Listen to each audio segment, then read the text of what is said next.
Salut tout le monde, c'est Louis. Alors j'espère que vous allez bien parce qu'aujourd'hui on s'attaque à du très lourd. Le dessert préféré des Français vu par l'un des meilleurs chefs pâtissiers du monde, Philippe Conticini. Alors cette recette elle va forcément vous plaire parce qu'elle est super simple à faire et ensuite elle est extrêmement bonne, mais vraiment.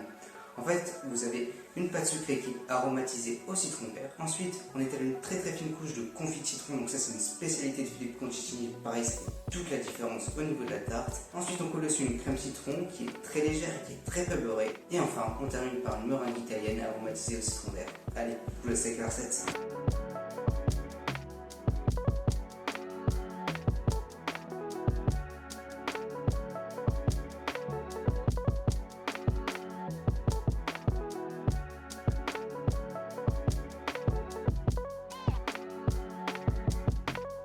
Avant toute chose, tu auras besoin d'un fond de tarte de 22 cm pré-cuit.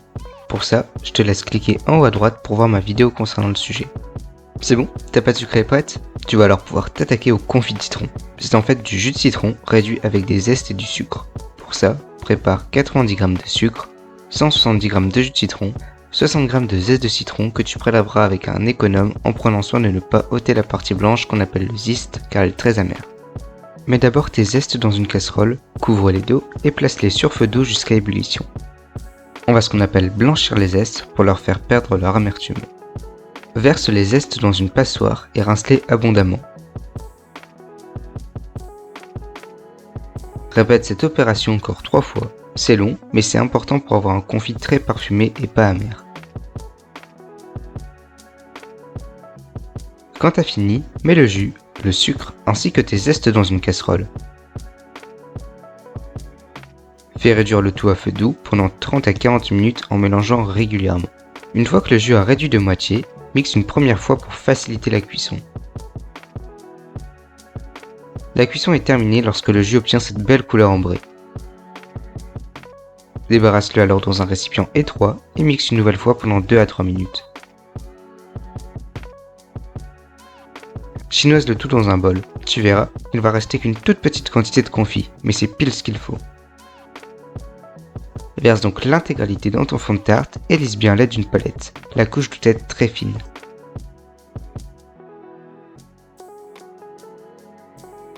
Passons maintenant à la crème citron. Le chef la voulait légère, sans le goût de beurre, souvent trop présent dans les crèmes citron. Tu auras donc besoin de 75 g de beurre, 150 g d'œufs, 120 g de sucre, 70 g de jus de citron jaune, 4 g de gélatine en poudre avec 24 g d'eau froide ou bien 2 feuilles de gélatine réhydratée et les zestes d'1,5 citron vert. Commence par faire fondre le beurre dans une casserole à feu très doux. Pendant ce temps, mélange les œufs avec le sucre. Verse-les ensuite dans le beurre tiède en mélangeant continuellement. Ajoute le jus et mélange en restant sur feu moyen. Arrête le feu dès que tu vois le premier frémissement. La crème doit avoir épaissi. Attention de ne pas trop la cuire, auquel cas tu risquerais d'obtenir des grumeaux d'œufs. Ajoute hors du feu les zestes de citron ainsi que la gélatine. Mixe ensuite la crème pendant 2 à 3 minutes pour la lisser.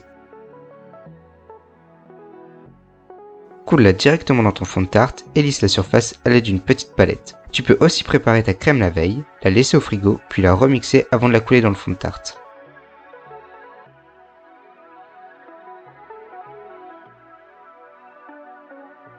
Voilà, c'est presque fini, il te reste plus que la meringue italienne. Alors dans une casserole, verse 33 g d'eau avec 130 g de sucre semoule. Mets-la sur le feu et fais chauffer à feu moyen en contrôlant la température. À 116 degrés, faire 75 g de blanc dans ton batteur et commence à les monter à l'aide du fouet. Quand ton sucre est à 121 degrés, verse-le dans les blancs en prenant soin de le faire couler sur la paroi du batteur pour éviter qu'il se prenne dans le fouet. Laisse monter à vitesse moyenne pendant une dizaine de minutes. La cuve doit être presque froide. Ajoute alors les zestes de citron et mélange quelques instants. La meringue doit former le bec d'oiseau. Verse ensuite l'intégralité sur le centre de ta tarte. À l'aide d'une palette, essaye de former un dôme de meringue. Le centre doit être beaucoup plus épais que les côtés.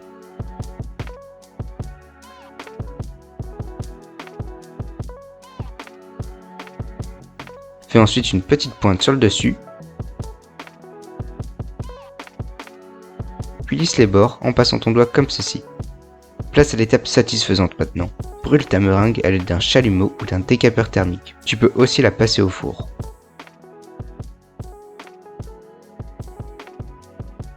Il te reste plus qu'à parsemer ta tarte de zeste de citron vert et c'est terminé.